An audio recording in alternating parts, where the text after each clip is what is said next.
ازيكم عاملين ايه النهارده؟ يا رب تكونوا بخير. تعالوا مع بعض ننظف الأوضة، وكمان هنعمل فيها تغيير بسيط، وكمان هننظف الصالة تنظيف عميق جدا. طبعا انا نفضت الشباك والسرير وكنست الأوضة طبعا. يا دوب فاضل ان احنا هنمسح ونعمل التغيير. ايه التغيير اللي هنعمله في الأوضة؟ هنقل الدولاب احطه جنب الباب، واعمل الشلت جنب التلاجة على هيئة كنبة كده. هو ده التغيير، هو بسيط بس بيفرق طبعا في شكل الأوضة. وكمان بالمرة نمسح ورا الدولاب، قلت طالما همسح ورا الدولاب بالمرة نروح ايه نقلينه ونعمل التغيير. كده خلاص مسحنا الأوضة وهننقل الدولاب. طبعا هفضي فوق الدولاب، احط الكمبيوتر فوق التلاجة لان التلاجة ما بنقولهاش كتير. وكده هفرش المشاية تحت الشلت. الشلت دي زي ما انتوا عارفين انا كنت عاملة قاعدة ارضي في الصالة، بس طبعا ما كانتش مريحة، فالحمد لله غيرت وعملت كنب. وطبعا اضطريت ادخل طبعا الشلت دي في الأوضة، فلازم طبعا نشوف لهم مكان ونعملهم بشكل كويس عشان نستغلهم.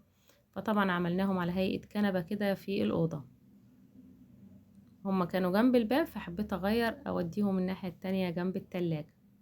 ونمسح طبعا تحتيهم وتحت الدولاب بالمرة. كل فترة كده لازم ننضف كده ونمسح تحت كل حاجة احنا راكنينها. تحسي طبعا ان الأوضة طبعا نضفت ونورت. بعد ما بخلص الأوضة لما بعمل فيها تغيير أو بنضفها عامة، بحب أدخل أبص على الأوضة كل شوية وأطلع، لأن التغيير والنظافة بيدوا راحة جامدة جدا. خلاص كده خلصنا الكنبة، وهنفرش الملاية بتاعتنا والمخدات، وكده الأوضة ايه خلاص يعتبر خلصت.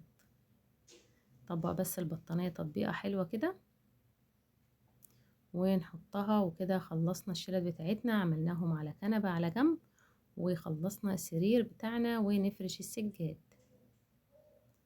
وادي التغيير سهل وبسيط، وبالمرة واحنا بننظف عملناه على السريع. وادي شكل الأوضة بعد ما خلصت، شايفين عملناهم على هيئة كنبة بقي شكلهم حلو واستغلناهم. كده بقيت الدنيا نظيفة والأوضة منورة وزي الفل. كده خلاص خلصنا الأوضة. بعد ما عملنا الأوضة طبعا هنروح ننشر شوية غسيل كده على السريع، وندخل طبعا نشوف الصالة هنعمل فيها ايه. هننضفها هي التانية تنظيف عميق، بس مش هنعمل فيها تغيير لان احنا لسه عاملينها طبعا قريب، فلسه عايزينها بالشكل ده شوية. خلاص كده انا هنشر طبعا شوية الغسيل. اول حاجة بعملها قبل ما ابدأ في اي حاجة، احب اشغل الغسالة واشوف اللي ورايا عقبال ما اخلص تكون كمان قبل ما بخلص تكون الغسالة طبعا وقفت. ننشر الغسيل بتاعنا على السريع ونكون خلصناه وخلصنا منه الصبح بدري. شوفي انت يومك كده هيبدأ ازاي، وشوفي انت عايزة تنضفي انهي اوضة او ايه اللي وراكي. اختاري اوضتين او اوضة واحدة يا ستي، اي حاجة تنضفيها. لو ما عندكيش نظافة ودنيتك نظيفة خلاص لفي على الاوض كده تكنسيها، او تطبقي البطاطين لفة سريعة كده قبل طبعا ما ندخل المطبخ. وانتوا عارفين المطبخ بيبقى موال لوحده، من مواعين لاكل للشرب كل حاجة. هنكون مظبطين الدنيا بره ومخلصينها. خلصنا هو الغسيل، يلا بينا ندخل على الصالة. وهذه الصالة كمان هننضف الكنب بتاعنا وننفضه تنفيضة حلوة.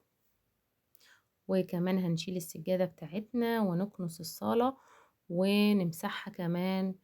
بصوا بقى ورا الكنب ده هتلاقوا مهازل، شايفين الركن اللي احنا رايحينه ده؟ ده بنتي بتخش فيه وتحط فيه اللعب طبعا وورق بقى وتعمل اكل. احنا خلصنا من الجزامة وقفلناها، راحت تعمل طبعا في مكان تاني وتلعب فيه. طبعا في حاجات بتقع منها فبتقع ورا الكنب، فهتشوفوا ورا الكنب طبعا لعب، اقلام، حاجات كتير طبعا كل اللي تحبوه تلاقوه ورا الكنب. طبعا لازم اعمل كده كل شوية، اشيل ورا الكنب واكنس طبعا واحط التاني الحاجة زي ما كانت وانضفها. فلازم طبعا ننفض الكنب كده على طول عشان نحافظ عليه ونخليه نضيف على طول وايدينا فيه على طول. فهننفض تنفيضة حلوة بعد ما شلنا المشايات من الارض، ونلف على الكنب كله وننفضه. طبعا احنا عارفين ان احنا كل يوم بنروق وكل يوم بنظبط الشقة، بس طبعا في كده يوم كده تلاقي ايه، تلاقي لا لازم امسح النهاردة الدنيا مش نظيفة، فلازم اقوم امسح واكنس وانضف الدنيا واخليها زي الفل. مش لازم تعملي الشقة كلها مرة واحدة، مش لازم. قسمي الشقة بتاعتك على كذا يوم اعملي فيها الشقة، ما تعمليهاش كلها مرة واحدة عشان متبقاش صعب عليكي. فتبقى كل فترة تعملي حاجة هتلاقي الدنيا ايه خلصت معاكي، وما تعبتيش طبعا لان وراكي حاجات تاني تعمليها.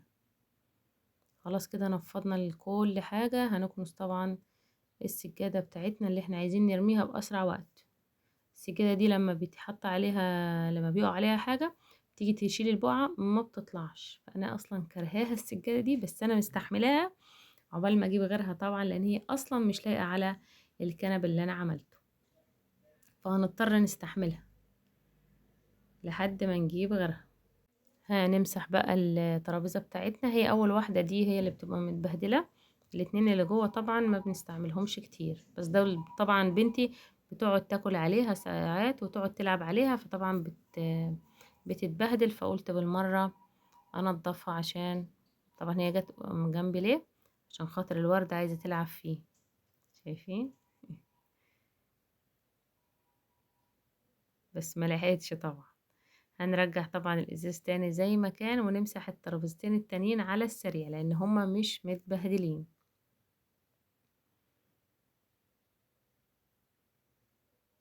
خلاص كده خلصناهم، وهنفضنا الكنب. نرجع الكنب زي ما كان، نشيل طبعا البرفان عشان هنكنس طبعا، ونشيل السجادة كلها. انا كان نفسي اشيل السجادة ما فرشهاش تاني، بس طبعا السجادة اللي عندي التانية ما كانتش هتنفع على شكل الكنب. ادي الكنب بعد ما زقناه. امال الكنبة دي ما وراهاش حاجات كتير، ده وراها مفتاح بس، كانت برضه بتلعب بيه. التانية بقى الكنبتين التانيين وراهم لعب كتير، رغم ان انا بلم من وراها برضه بيطلعوا تاني شوية لعب. اهو بصوا،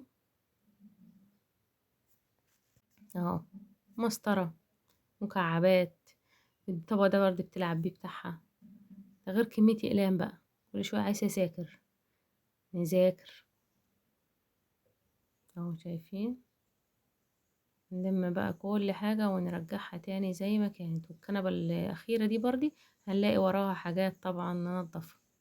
طبعا البيت لما بيكون فيه أولاد لازم طبعا بيتبهدل، مش مهم، المهم يلعبوا ونسيبهم يسكتوا طالما في حاجة بتسكتهم. المهم نخلص احنا اللي ورانا. يعني خلاص كده خلصنا الكنس. هنمسح بقى الصالة المسحة الحلوة بتاعتنا، وخلاص يا دوب نرجع الحاجة طبعا زي ما كانت. يبقى كده النهاردة عملنا ايه؟ عملنا أوضة وعملت الصالة. طبعا الغسيل ده طبعا يوميا عندي لازم انشر غسيل والم غسيل لو انا نشره.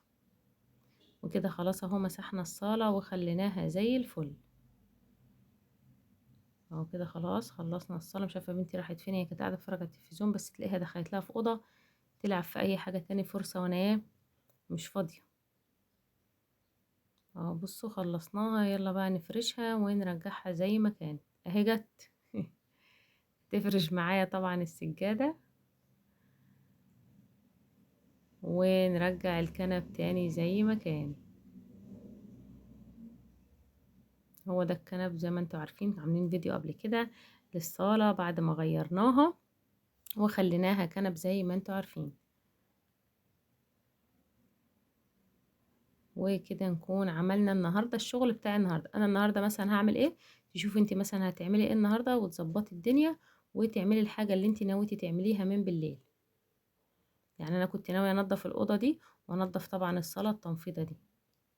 شوفي بعديها بقى أوضة تاني يوم مثلا تنفضي الأوضة لو عايزة تتمسح، يبقى تختاري أوضة تاني مثلا مع مثلا مطبخ، الإدراج، أي حاجة. المهم نشتغل في الشقة عشان ما تتكومش الحاجة علينا. فأنا كل شوية بشوف ايه اللي ناقصني واروح عاملاه. مش لازم نعمل حاجة كلها زي ما قلت لكم مرة واحدة، مش هينفع، عشان كل حاجة تاخد حقها في النظافة. خلصنا اهو الصالة بتاعتنا، واحنا خلصنا طبعا الأوضة. ملكوش دعوة بالسجادة، خليكوا طبعا في الكنب. خلصناها خليناها زي الفل. خلاص كده خلصنا بقى الحاجة اللي احنا ناويين نعملها النهاردة والحمد لله. اللي هي الأوضة والصالة وكمان نشر الغسيل. وكده خلصنا الفيديو بتاعنا. يا رب يكون الفيديو عجبكم وتشجعوا وتقوموا تعملوا اللي وراكم. متنسوش اللايك والشير والاشتراك في القناة.